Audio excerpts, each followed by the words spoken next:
What's up guys, I'm BTC, welcome back to The Respawn where I answer your questions. Today we're talking Hero 30, a price drop for Overwatch, and more.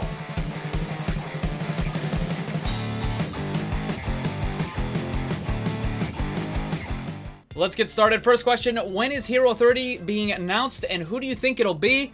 So the release schedule for the Overwatch Heroes is the first week of March, first week of July, and first week of November. I expect we'll get the first teaser for Hero 30 somewhere at the end of February, probably between February 26th and 28th would be my guess. For the role, it's either going to be a healer or a tank. And when I say a tank, I mean an actual tank, not a bruiser like Hammond or Roadhog or Zarya. I mean an actual, I have a big barrier to protect my teammates kind of tank. And I think that would probably be what it is. It certainly could be a healer as well, but if it is a healer, it's going to be probably like an off healer or maybe a single target healer. I don't think it's going to have any kind of area effect healing at all. That would be my guess. And I just don't think it's going to be a DPS. As for who specifically it's going to be, I'm not really sure. If you look at the characters that have been shown off in comics and animations, most of them seem like they would fit better in a damage role or a healer as opposed to being a tank. So it might be something completely new that we've never seen before. In fact, a Talon tank would probably be pretty good because that's the only thing that's really missing out of the roster. And if it is a Talon tank, that might actually open up some pretty cool possibilities for the Archive event.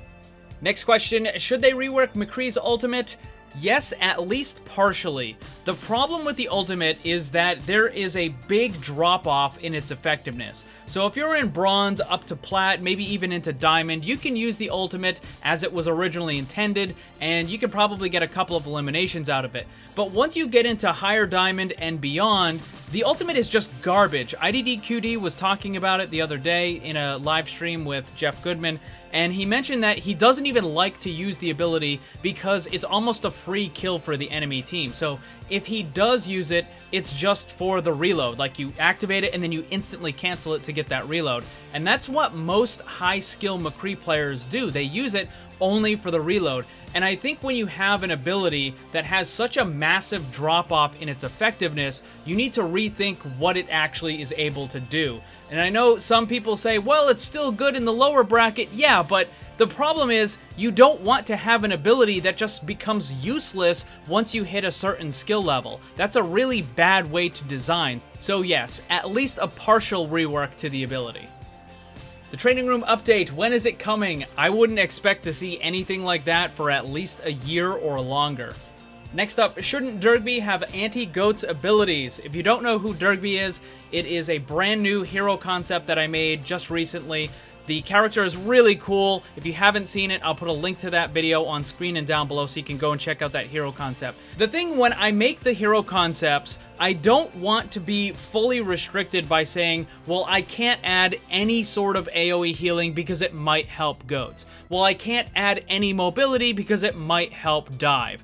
So there's lots of stuff that would just completely restrict and hinder any sort of creativity when making these new hero concepts. So I do take that stuff into consideration. For example, Ares, which was the first hero concept I made, was specifically made to counter GOATS. Dergby wasn't necessarily made to counter GOATS, but he doesn't help it either. So yes, some of the characters I make will have anti-dive or anti-GOATS or anti-this, or maybe it will help this or help that, but not every single character is going to be against whatever the current meta is.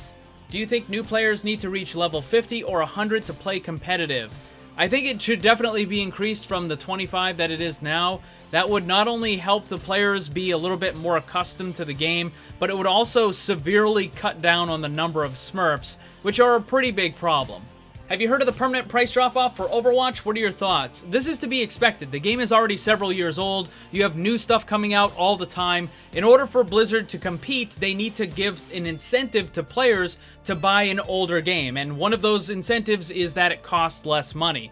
Now, I know some people are going to look at this and like, the Overwatch game is dying. That's not true. There's a concept called the price elasticity of demand. I'm not going to go into a full explanation on all of it, but the short version is this. Just because a product has a price increase doesn't mean the company is going to make more money, and just because the price goes down doesn't mean the company makes less money, because it all has to do with how many people are buying it. If you increase the price but less people are buying it, you might end up getting less money overall. And if you decrease the price, like Blizzard is doing with Overwatch, but a lot more people buy it, which I'm thinking that probably are expecting that to happen because with the Overwatch League Season 2, there's going to be more interest and all that sort of stuff. So I think they're trying to nab a whole bunch of new players, and that's why the price drop. And when you look at it and it's only 20 bucks, they're like, hey, that's a great deal. And they go and buy it. So you get all these new people and they're buying it at the lower price, but the volume that they're buying it at is going to exceed the total amount of money that they would have gotten at the older price. Anyways, so that's kind of the short version-ish, but I don't think it's a bad thing at all. I think it's perfectly fine. Although it might result in more Smurfs, which is a problem that I just kind of mentioned in the previous question. Next question. I'm a Silver Moira main. Any tips? Yes. Use your healing orb more often than you use your damage orb. Does it take longer to heal armor more than normal health? No, it's the same rate.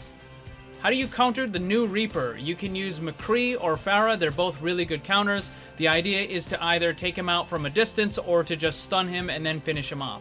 Also, Anti from Ana is pretty good at it. When is the schedule of your own made heroes, and when is the next one? The next one should be this Wednesday, and I think what I'm going to do is I'm going to release the hero concepts on Wednesdays. I don't know if it's going to be every week or every other week or what the schedule is going to be, but I'm going to try to release them as often as I can. I already have about a dozen new designs. Some are fully completely done, others are mostly done, some are still in the early stages, but I have lots of ideas, and I'm going to try to make them as often as possible.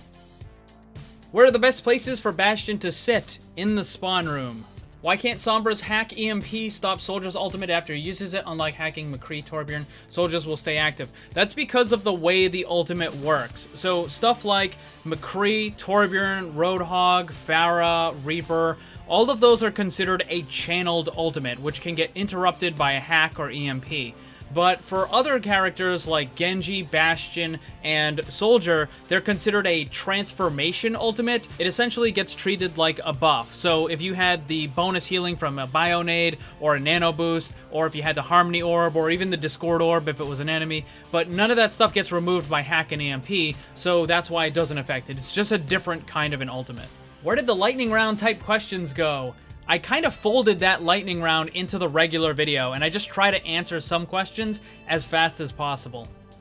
When Zarya is fully charged, does it increase the damage of the secondary fire? Yes. Do you think that the next hero will change the GOATS meta and maybe counter armor in some way? Probably not. If it's a healer or a tank, I'm not really sure how it's going to make GOATS worse. If anything, it probably would make it better or have no impact whatsoever. The only thing I think really would work is if there's some kind of an anti-heal or something like that that's attached to the character. If you damage boost a Reaper, will it add to his lifesteal? Yes, it will. Do you have any ideas for the ability to jetpack Cat? That is an incredibly difficult character to come up with abilities for, because flying in Overwatch is a very strong thing. So you look at Mercy and she can fly, but it's only during the ultimate. Pharah doesn't really fly, she just kind of hovers there. So having a character that can fly on a regular basis, that's really tough to balance out. Why is Mei used a lot in lower brackets? For instance, I'm in silver, just got out bronze, and I see a lot of Meis in both, and I don't know why. So here's the thing. Mei is a very easy character to use, and she's also incredibly strong at punishing enemy players who make mistakes. So when they overextend, or if they're out of position or whatever, you can just freeze them and get the elimination pretty much for free. So that is why Mei can be very strong in those lower brackets. Also, keep in mind that the lower bracket players make lots of mistakes, so there's lots of stuff for her to punish.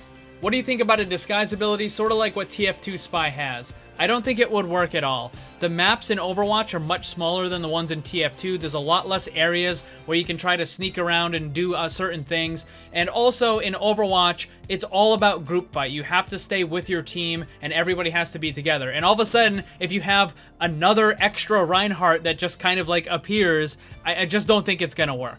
And that's going to be all of them for this week. Thank you to everybody who submitted a question. If yours didn't get picked, try again next week. Thanks for watching, and if you'd like to see more, subscribe and hit that bell so you don't miss anything. Also, come hang out in my Discord server and my Twitch live stream. Special thanks to my Patreon supporters. If you'd like to see what kind of cool VIP rewards you can get, check the links down below. And remember, always blame the controller, because it's never your fault.